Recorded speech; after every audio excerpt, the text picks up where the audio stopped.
Next Chapter Podcasts. Hi, Play On listeners. If you're looking for a new podcast that covers all of the classic literature you love or love to critique, then you should check out The History of Literature from our friends at The Podglomerate. Each week, host and book enthusiast Jack Wilson leads thoughtful conversations with expert guests that range from explorations of the longevity of the Iliad to making the case for Persuasion being Jane Austen's best novel. I'm excited to share a special episode of The History of Literature with you today that's all about Shakespeare in the modern era. Joined by Shakespeare scholar James Shapiro, host Jack Wilson discusses James's new novel, Shakespeare in a Divided America, what his plays tell us about our past and future. In this episode, the pair examine how performances of famous Shakespeare works like Othello have altered depending on the historical context in the era they were performed in. You can follow The History of Literature on your favorite podcast app. And now, without further ado, here is The History of Literature. Hello. In a country divided by politics, we look for common ground. The Super Bowl, maybe, and the family and food at Thanksgiving. In the arts, my generation could once come together around Prince or Bruce Springsteen. And for a while it was Beyoncé, and maybe now it's Taylor Swift or Kendrick Lamar. Ice cream has a high approval rating. We might think that Shakespeare would be such a figure, as unimpeachable as Mozart or Mr. Rogers. If anything, we might say Shakespeare is too often ignored. If only more people would read his plays or see them performed, we might finally all get along. And yet, this dream is inconsistent with what we've seen in the past in two ways. First, Shakespeare hasn't been ignored by the rube Americans. He's been, at times, very prominent, up there with the Bible in cultural and social relevance. And second, according to Shakespeare scholar James Shapiro, we can see that for all the camaraderie that Shakespeare builds, there's also contestation.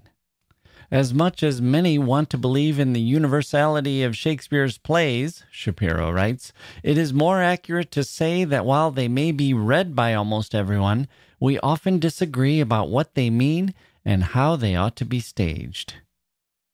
Shapiro has drilled down into various eras in American history, bringing up 8 core samples for analysis.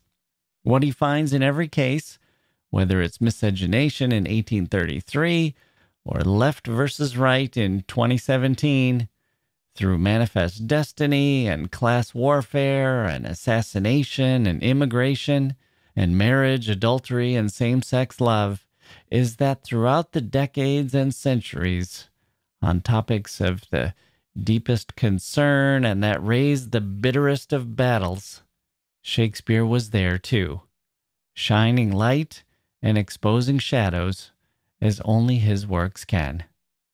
James Shapiro on Shakespeare in a Divided America, today on The History of Literature. Okay, hello everyone. Here we go. Welcome to the podcast. We've got a great episode for you today. My apologies to those of you who were expecting the female Quixote. Our production schedule has changed and it's all connected to our newsletter. For those of you who haven't signed up for that yet, Emma is working her heart out on it. So please do sign up at our website, historyofliterature.com. You will make her day. But I'm not going to apologize too much because the female Quixote, Forgotten Woman of Literature, number 7 in our series, Charlotte Lennox, I'm talking about, the author of the female Quixote and some Shakespeare criticism herself, some pioneering criticism. She'll be coming up in another week or two. We will deliver that soon. I've yet more travel on my horizon to Denver this time, so I'm busy beavering it, but it will all get done and we'll have that episode for you shortly. And I'm definitely not going to apologize for what we have as a substitute. We're bringing you a little bit early. Today's guest, a giant in the field of Shakespeare studies. James Shapiro has been doing this a long time, and at the highest of levels. We are all in his debt, and I'm looking forward to sharing my conversation that I had with him with you. But first, we continue our traipsing through the poems of Emily Dickinson, as selected for us by Helen Vendler in her anthology, Dickinson Selected Poems. We jump from number 138 to 165 today.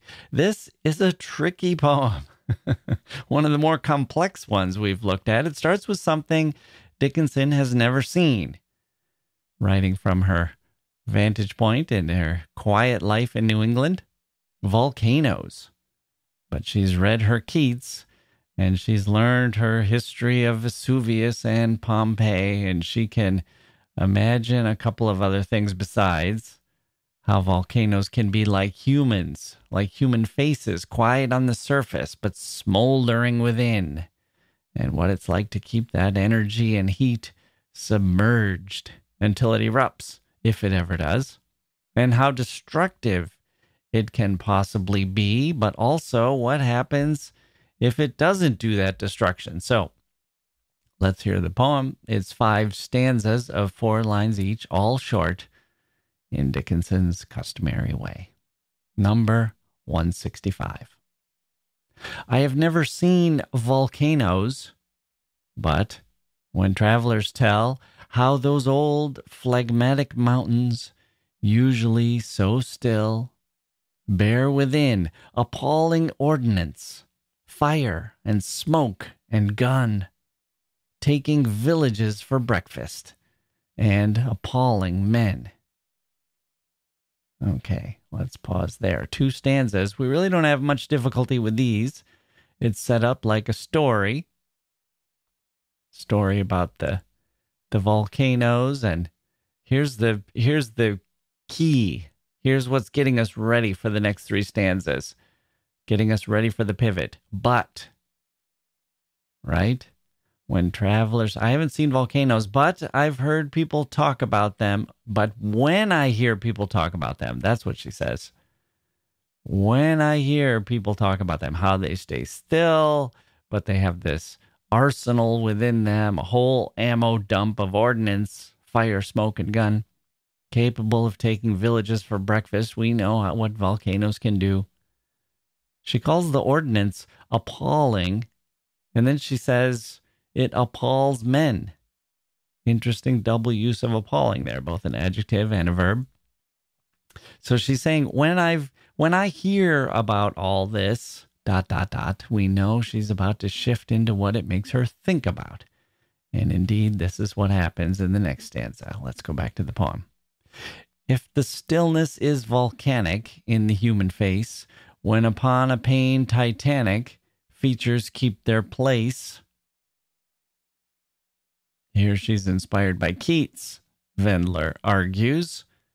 Vendler says that Dickinson has been reading Keats's Hyperion, in which vanquished and fallen titans are convulsed with pain, a volcanic convulsion, he says. He describes how these titans struggle to keep their clenched teeth still clenched, and their limbs locked up like veins of metal, cramped and screwed.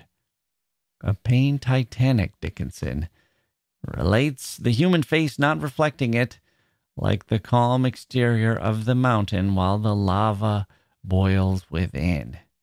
That's her jump from the volcanoes to the humans. And then the final 2 stanzas kind of brings us home with a with a leap as well. Okay, 4th stanza. If at length the smoldering anguish will not overcome, and the palpitating vineyard in the dust be thrown,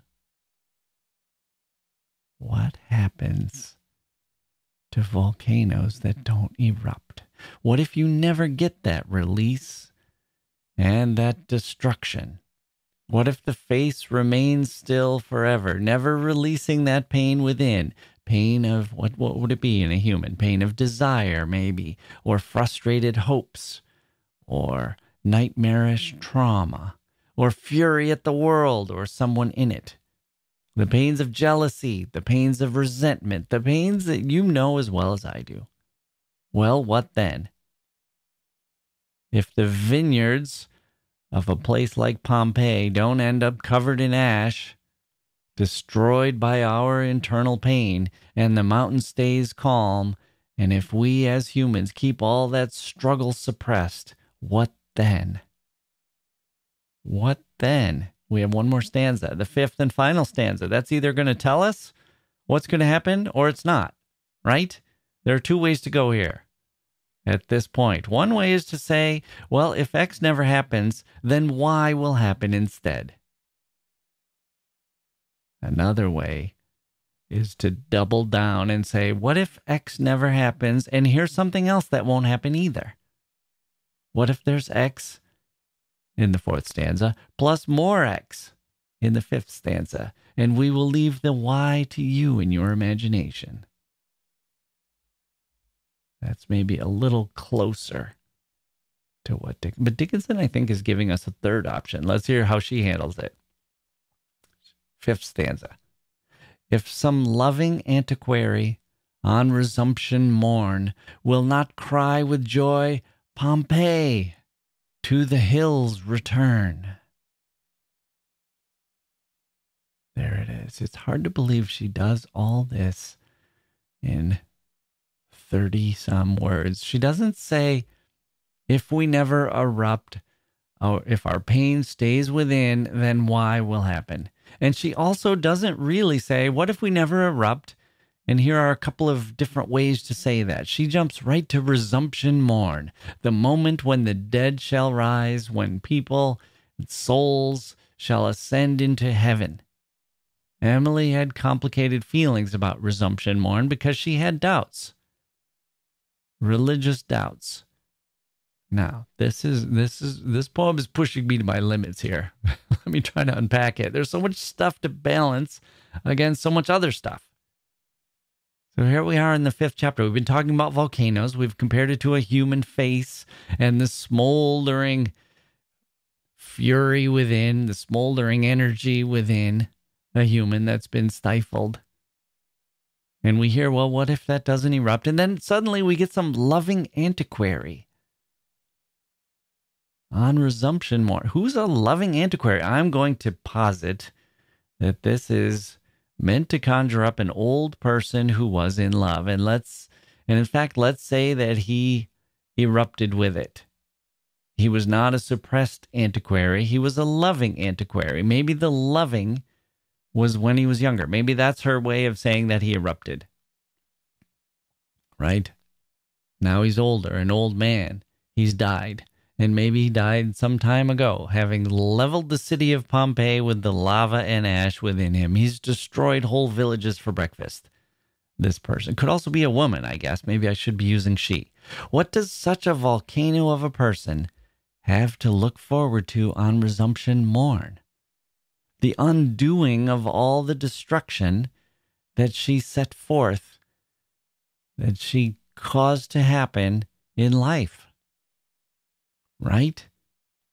Such a person who erupted and destroyed whole villages by erupting, she would be calling out Pompeii with joy. She'd cry, let's return to your hills, Pompeii. But this won't happen, will it? Because in the fourth stanza, we hear that the smoldering anguish never did erupt. It was kept within. That's what she's saying. What if at length we don't destroy the vineyard, we don't throw the palpitating vineyard into the dust, with the smoldering anguish never overcomes that still face, that calm mountain. If that never happens, then we also won't have the person ascending into heaven who is delighted to see an undestroyed village. Think about where Dickinson has taken us in this brief but eventful ride. It's like a roller coaster that starts slow, ascends, then descends, and returns home back to where you started, except instead of returning to the starting place, it just sails off into the ether. You're like a volcano, dear reader, or dear listener. You keep your pain within. What happens if you don't let it out? You won't destroy the village below you. Maybe that's your loved ones. Maybe it's some innocent and unsuspecting others. Your pain never comes out. And then you won't have that moment when you ascend to heaven and all that destruction will be erased. And you'll feel the joy of returning to that pre-eruption paradise. So, keep it within. No fire and hell in life. No blessed reversion in heaven. If and if. Astonishing. Dickinson is 9 moves ahead of me on the chessboard. Our pieces are in place in their 2 tight rows. We're at the starting point. Emily moves her pawn forward a single square, and I just tip over my king, resigning. Because I know she's got me beat. That's poem 165. James Shapiro will take us through Shakespeare throughout the ages after this.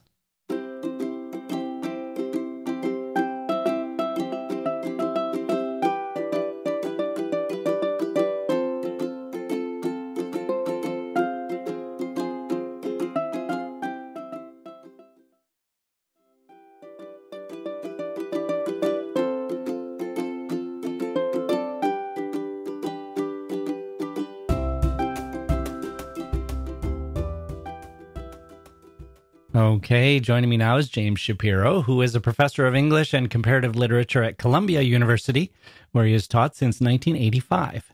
He's also served on the board of directors of the Royal Shakespeare Company and as the Shakespeare Scholar in Residence at the Public Theater in New York City.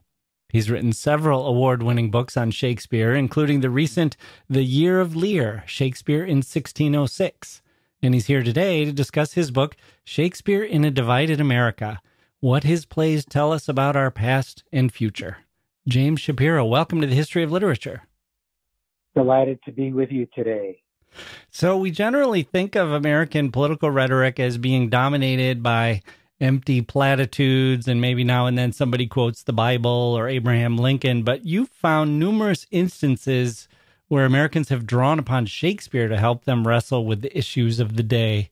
Should I be as surprised by this as I am? Probably not.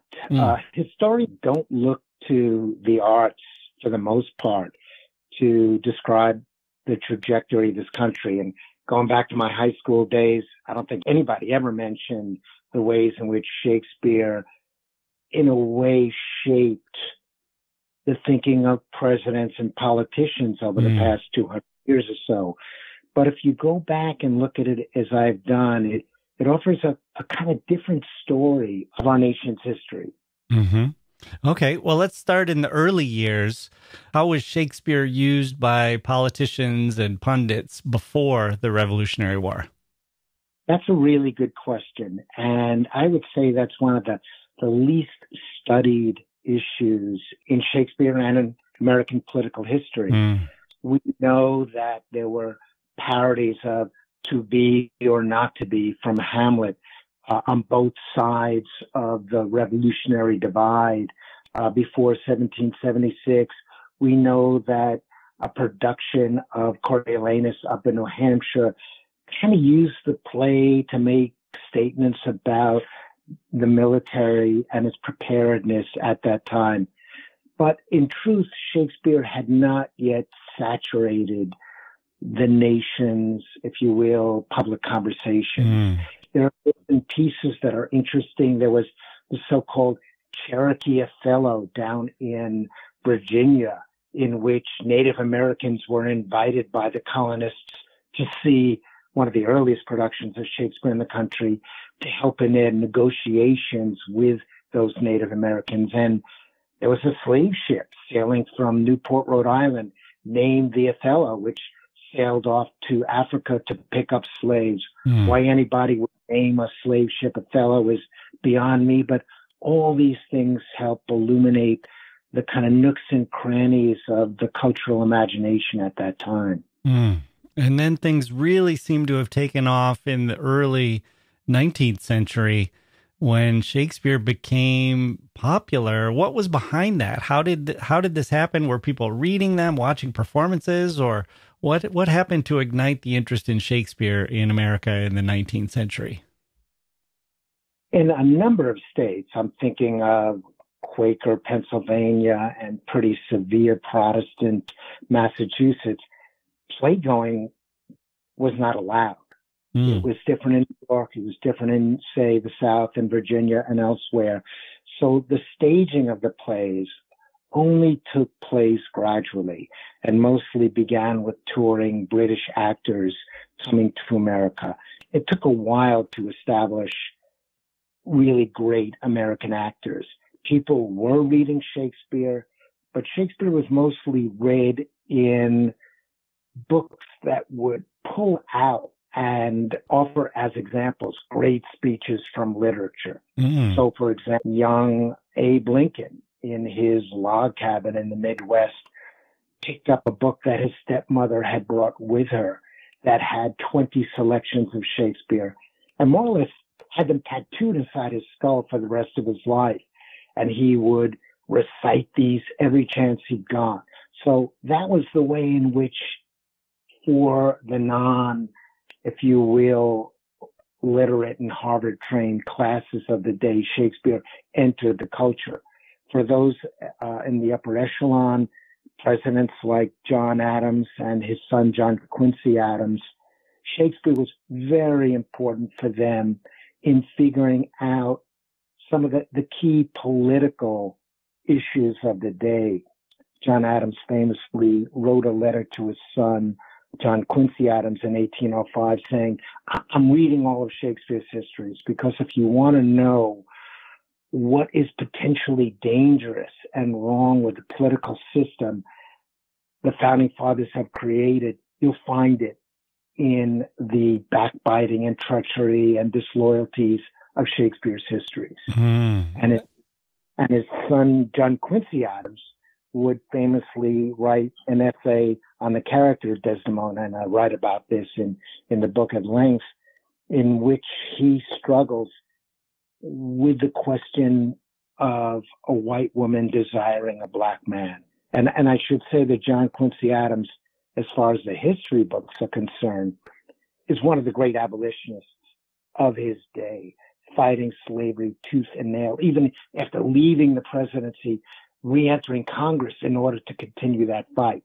Yet this was a man who would write that Desdemona, in marrying Othello and being strangled by her, got what she deserved.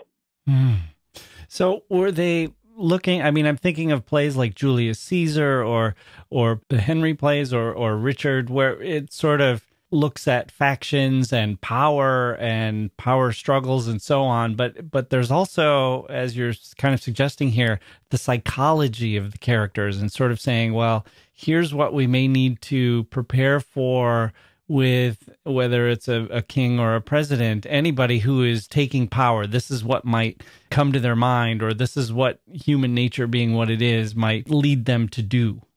That's a really good question and keen insight. You can find Shakespeare being quoted in congressional debates over Manifest Destiny and the Mexican-American War. You will find critics using him in the political way that you describe. As far as productions were concerned, they were primarily star vehicles. And it wouldn't be until, let's say, the mid to late 19th century, around the time of the Civil War, that productions began to lean heavily into politically charged readings of Shakespeare. So it took a while for, if you will, the saturation of Shakespeare in 19th century culture to turn into something that would lead to politically charged productions. Right. So it almost seems like, I mean, whenever you're quoting something, we kind of have a suspicion that maybe you're quoting it just to show off or just to end an argument by citing an authority like the Bible or Shakespeare, as if that person or that text has the last word and so on. But what I'm gathering from reading your book is that there was not just a sense of, well, I'll put myself in this rarefied company by showing my education and so on, by having a good Shakespeare quote at the ready, but they were actually using Shakespeare to wrestle with issues and to try to advance an argument or come to grips with what they thought. I mean, it seems like Abraham Lincoln in that log cabin was reading Shakespeare to help him make sense of the world in some sense. That's absolutely right. And not only make sense of the world, but in his case, make sense of the enormous guilt he experienced watching under his presidency 700,000 Americans on both sides of the Civil War die. And, you know, on the pages of that book he picked up from his stepmom were facing page passages from Hamlet. On the left-hand side of that open page was the famous "To Be or Not to Be" soliloquy. And on the right-hand side was Claudius, who kills Hamlet's father and marries his mother, and famously is guilt-stricken about it, gives a terrific soliloquy midway through the play. "Oh, my offense is rank." And it's about fraternal murder. And Lincoln was sure this was better than "To Be or Not to Be," which everybody was praising. And it was to that speech that he gravitated again and again. And I should say that we now think, and I picked this up from your question, that Shakespeare is kind of erudite, learned stuff. Not in the 19th century. He was common property in the 19th century. It wasn't highbrow. And that meant when a lot of soldiers from the North and the South, the Union and the Confederacy, would write letters home, you would find snippets of Shakespeare quoted, not to show off, but because Shakespeare had explored extremes of emotion, extremes of violence.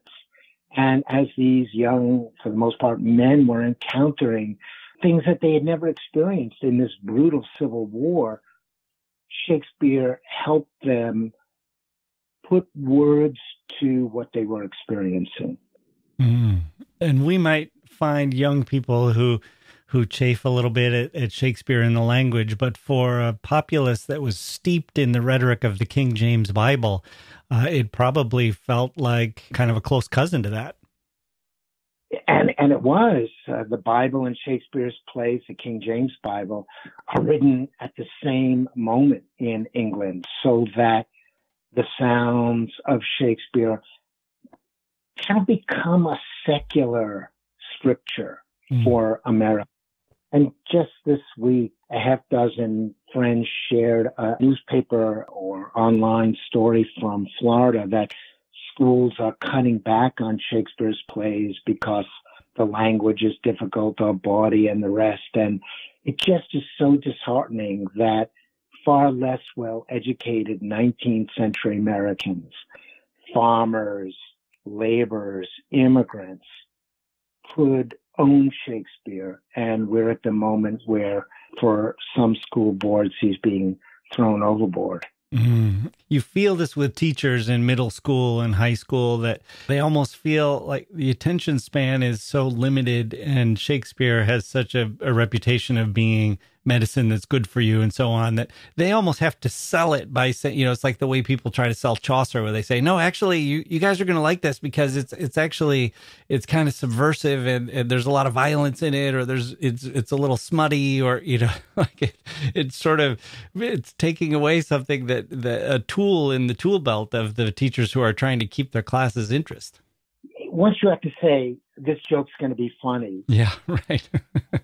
Right. I would say instead that Shakespeare is a drug, and it can give you as big a high as any other drug without the dangerous side effects of fentanyl and heroin. But it has to be taught in the right way. We have to invest in training teachers who are undertrained to bring this to young people who, as you rightly say, have really shortened attention spans, and also to help make it clear that this stuff speaks directly to their experience, which means choosing the right plays and steering into the headwinds of controversy, which in an America experiencing culture wars is going to bring resistance and for some alarm. Mm-hmm. Well, here's another tip for pedagogy for teachers who have the freedom to be a little bit creative in how they're designing their courses is your book, where you've chosen 8 defining moments in American history and how Shakespeare played a role in those debates. But I'm wondering, I mean, my favorite history class in college was one where we studied the history by reading literature from that period. And I'm wondering, does your book, does it tell us more about Shakespeare, or does it tell us more about the political history? Or would you say that it can do both? I would say that the two are completely interwoven. Mm-hmm. And we do well to remember that democracy and theater were twin-born in ancient Greece. And you can't have a healthy democracy without a healthy theatrical culture. And you can't have a healthy theatrical culture if you're not living in a democracy. And that is apparent from examples all over the world today. I would say that for those interested in sticking a toe into the waters of how Shakespeare might illuminate our past, they might begin with the chapter on 1865, in which John Wilkes Booth, who was one of the leading Shakespeare actors of his day, he belonged to a family in which his father was a Shakespeare star, his older brothers were Shakespeare stars, and he was a Shakespeare star who was intent on assassinating Abraham Lincoln, who, as I suggested earlier, was as into Shakespeare as Booth himself was. So here you had two people who were immersed in Shakespeare, for whom Shakespeare was the defining figure, cultural figure, literary figure in their lives, but they read him in opposite ways.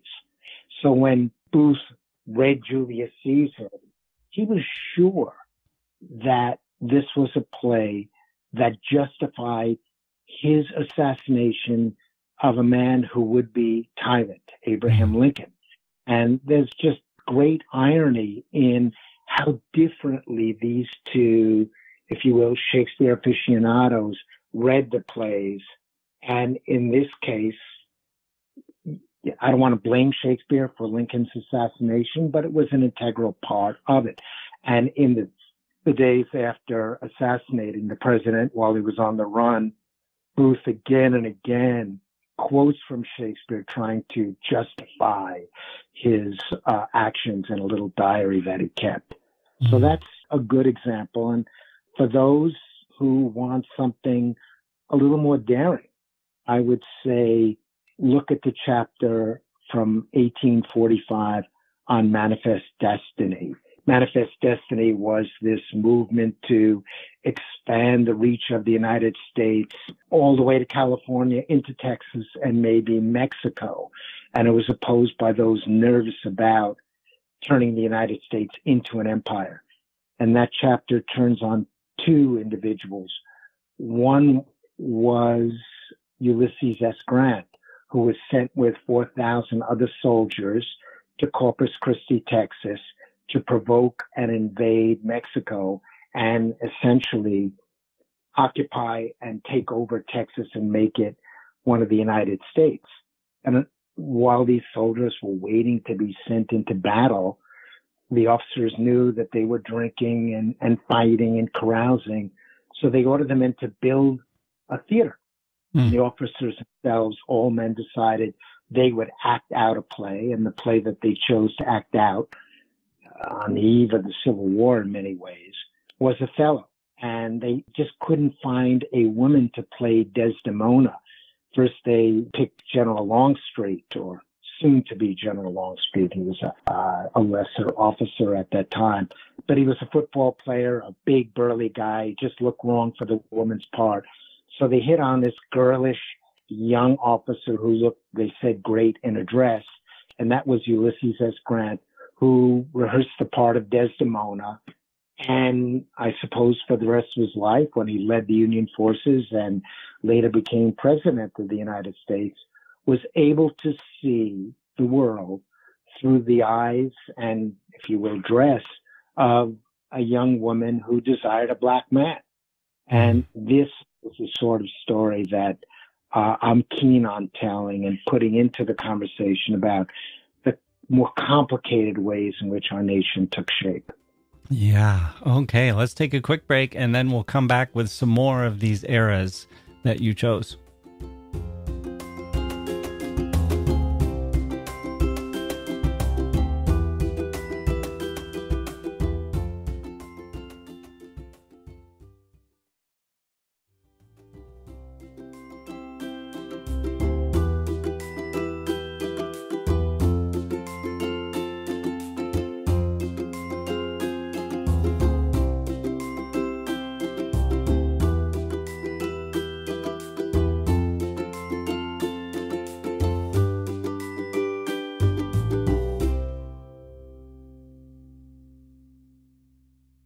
Okay, we're back. Professor Shapiro, when you were selecting these, and you have 8 of them, I think, did you have to turn down a few possibilities? I'm wondering if certain works like Julius Caesar or Henry V would have come up so frequently that you would have repeated yourself and so on. Was it difficult to select the eras that you did?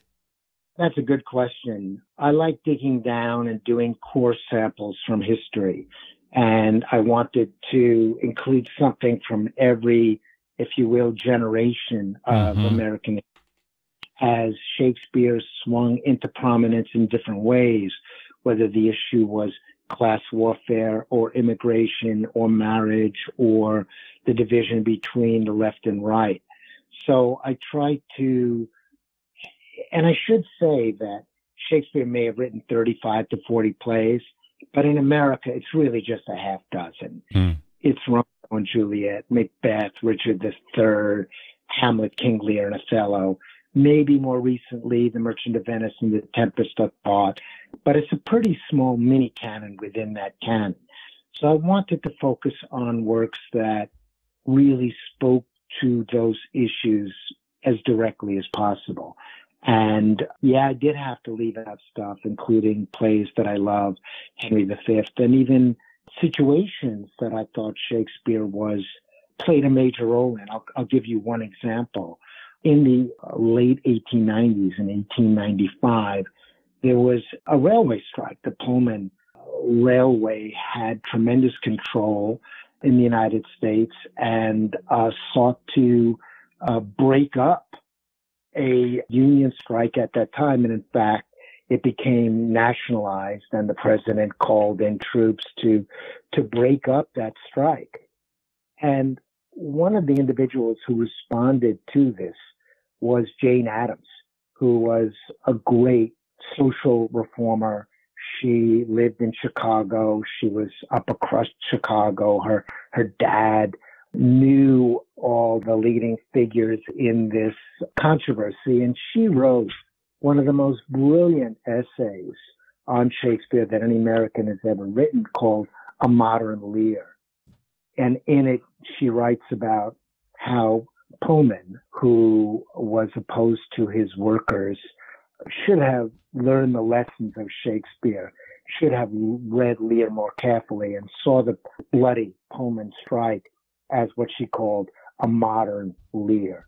I would have loved to have written about that. The book was getting to be more than a few hundred pages, and I didn't want to hit the reader over the head with too many recurring examples. But had I added a chapter, it would have been on Jane Addams and her essay, A Modern Lear. Right. Okay. So let's start with miscegenation in 1833. How did Shakespeare play a role in the debates that were ongoing at the time? Yeah, I called the chapter miscegenation. I might have called it amalgamation, which was the word used at the time for interracial marriage or union. And the more I kept digging, the more I found. And at the heart of that chapter is an account of what's arguably the worst dinner party in history, where the aging former President John Quincy Adams is sat next to a superstar actor of the day, Fanny Kemble. And he spends the evening mansplaining Shakespeare to one of the great Shakespeare actors of the day. And she just can't believe what he is saying, including what I mentioned earlier, that Desdemona, in marrying Othello, got what she deserved. And he's using the N-word at this dinner conversation. And this is, Boston Brahmin table companions. And I was just dumbfounded while reading this. And she kind of published a diary alluding to this a few years later. And he, so outraged and defensive, wrote a pair of essays, again underscoring why miscegenation was unnatural. So there's a footnote to this. Poor Fanny Kemble left the stage and married the wrong man, who was a Philadelphian who became one of the largest slaveholders in Georgia. And she suddenly, herself an abolitionist, found herself as a slave mistress in Georgia and looks at that experience through the lens of Shakespeare and Othello. So when you dig down a little deeper, you find in almost every direction you turn, Shakespeare is there. Right. And one that has been important in the history of America is class. At 1849, you talk about class warfare. What was that one about? I do, and this is an episode that's probably a bit better known than the others that I've described so far. 1849 was the year in which Americans distinguished themselves for killing each other over Shakespeare. And I don't think that's happened in any other nation that I know of. And the precipitating event was a production of Macbeth at the Astor Place Opera House in Lower Manhattan, and really at the site right now of the Public Theater in Lower Manhattan. And there was a profound disagreement between two great Shakespeare actors. One was William Macready, who was a British actor and very cerebral, very thoughtful, and he was the declared enemy of Edwin Forrest, who was one of the first great American actors and Shakespeare actors, and probably the first actor to be found with a pair of barbells at the foot of his bed when he was discovered in his deathbed. He was pumped up, he was virile, he was Jacksonian, if you will, and he just loathed Macready. And he and his followers did not want Macready playing Macbeth in New York. And what they did was they drummed up 10 to 15,000 supporters, working class, heavily Irish, to storm the theater, dome the theater. And Macready kept trying to play on, and it got violent. The National Guard or the Civic Guard was called out. They fired on the crowd. They killed 20. They wounded 100 others. And it looked like New York City was in for an extended period of violence and rioting at this time. And Shakespeare was at the heart of it. Differences about how he should be staged, who should perform him. And that was really incredible to investigate and to learn more about. Yeah. So why is Shakespeare, I mean, we probably all have vague answers to this. I'm wondering if you have one that's more specific, but why Shakespeare? I mean, he was born centuries before America was even in existence.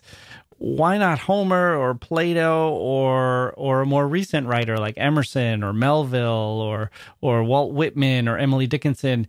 You know, we have Tolstoy. There's other writers who have greatness who didn't achieve this kind of, you know, popular usage. Why do you think Shakespeare was resonating so much? I'll give you two reasons.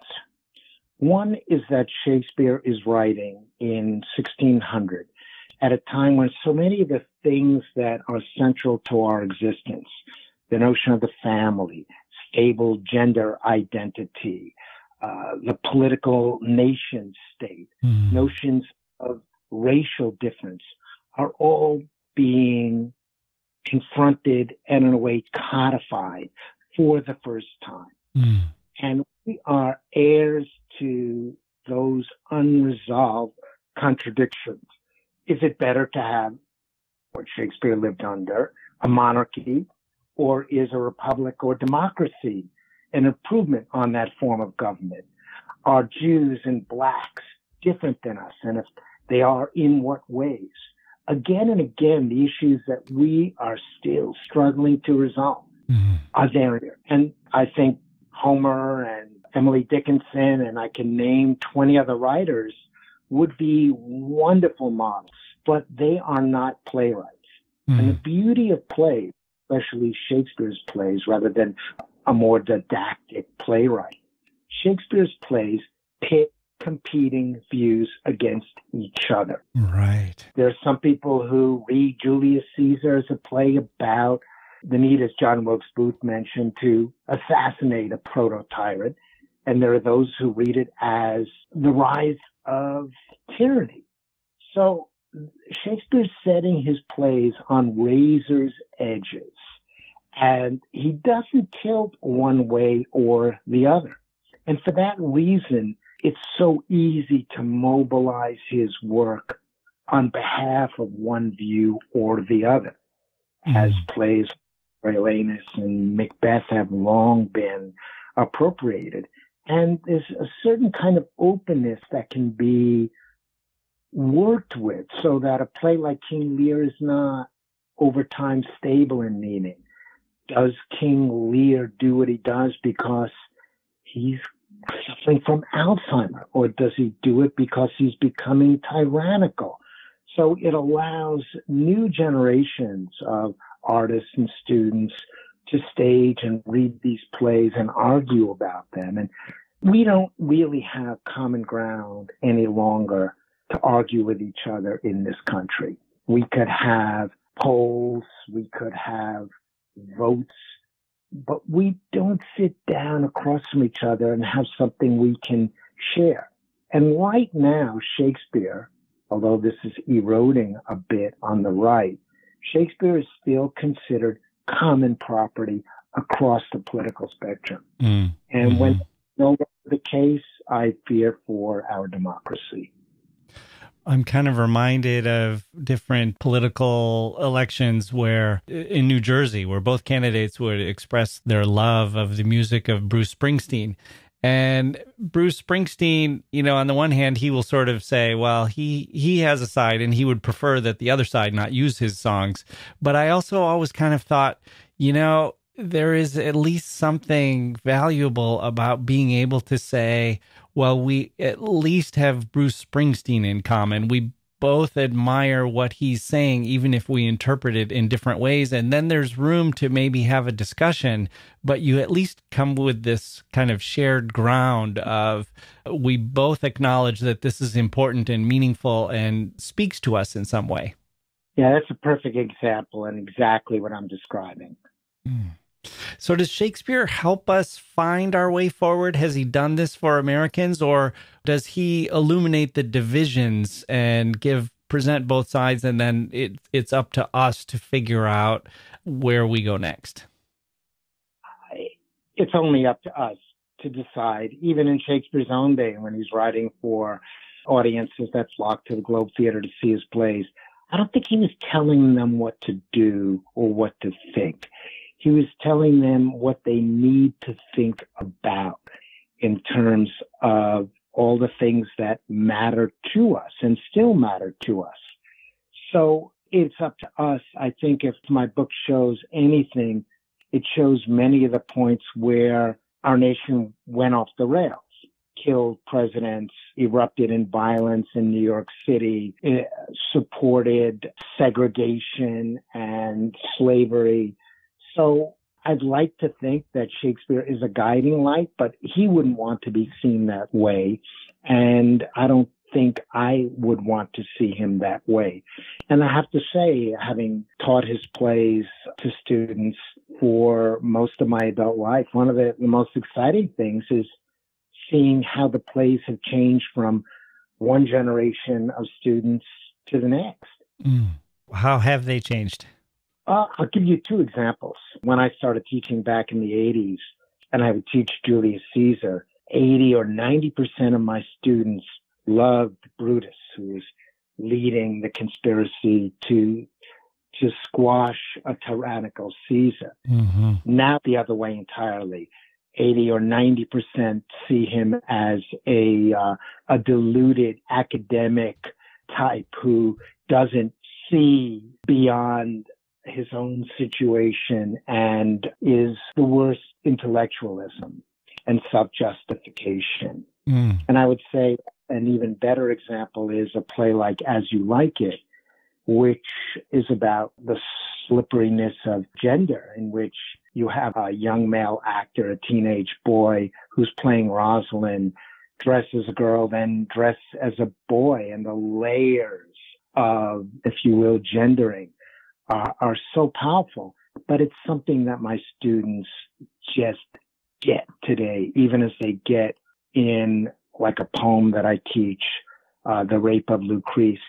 They get what it means to give sexual consent. And you ask them, what does consent mean? And they can sound like Supreme Court judges, chapter and verse, reciting precisely what that means. So even as our culture evolves, the plays come into greater focus for different generations in different ways. Those are great examples. And there's this tendency we have to think that we're the end of inevitable progress and that our reading is just going to be more sophisticated and better. And what those examples suggest is that it isn't so much that we're getting better at interpreting Shakespeare, but things are just different, and we're just reflecting our era and the particular concerns and the particular approaches that we bring to the table when we read Shakespeare is what changes. I think that's right. And, I thought if I taught long enough, the pendulum would swing back and students would love Brutus again. Not in my lifetime. Yeah.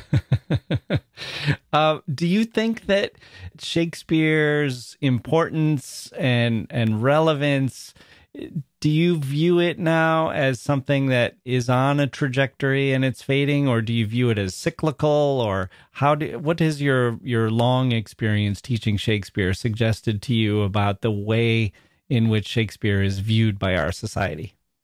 I'm worried. The book ends with a dark note. You would think that Shakespeare's contemporaries valued what his plays did in illuminating their world for them. And yet, 20 years after Shakespeare's death, the theaters in which his plays were staged, the Globe included, were pulled down during a period of revolution and political turmoil in England. So it can end. It doesn't mean that it's going on forever.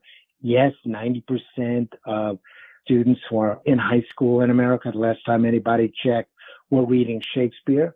But if you look at the works that are being pulled from school libraries right now, Midsummer Night's Dream was recently pulled from a school district in Florida, I suppose on the grounds that it was somehow transgressive.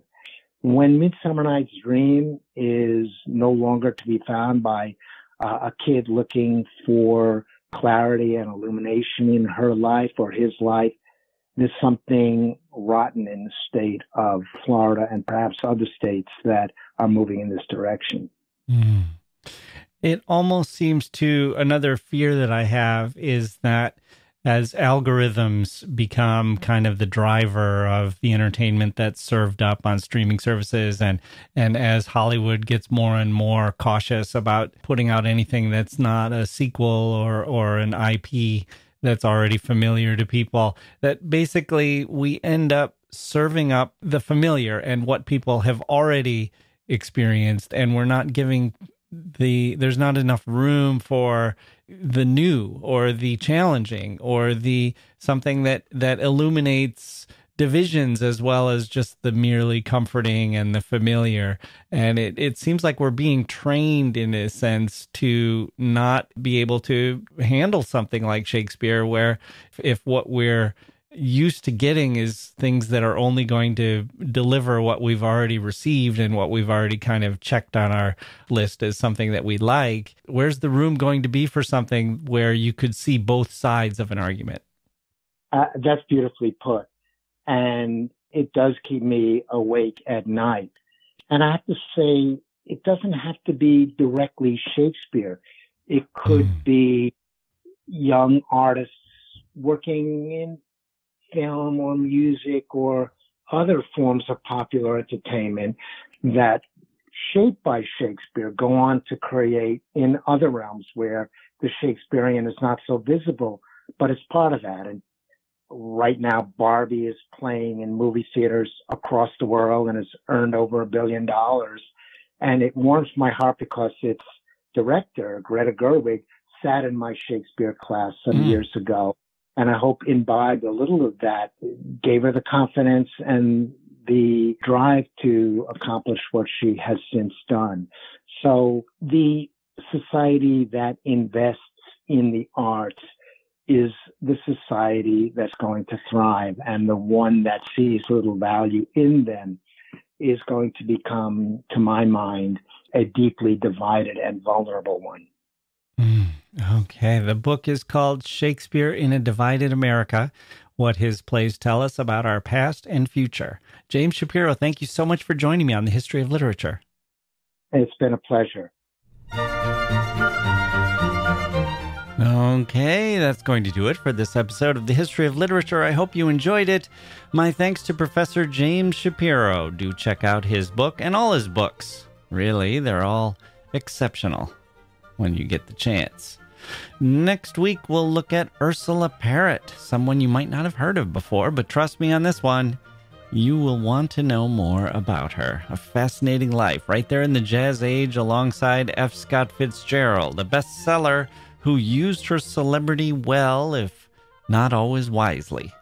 We'll have her biographer here to tell us all about it, and her stunning novel, Ex-Wife, still pretty fresh today, although also good for anyone looking to time travel back to the roaring 20s. And then we'll have Jazz Age man himself, although he hated that term because he didn't really like jazz, apparently, Scott Fitzgerald. He's a trickier person to pin down than you might think. His new biographer is taking a crack at it, and we'll hear how that went. Good week coming up. I love the 20s. Life is good, people. I'm glad you spent some of your time with me. I'm Jack Wilson. Thank you for listening, and we'll see you next time.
If you enjoyed this episode and want to hear more fascinating conversations about authors, including Shakespeare, follow The History of Literature on Apple Podcasts, Spotify, or your favorite listening app.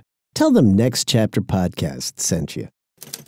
Next Chapter Podcasts.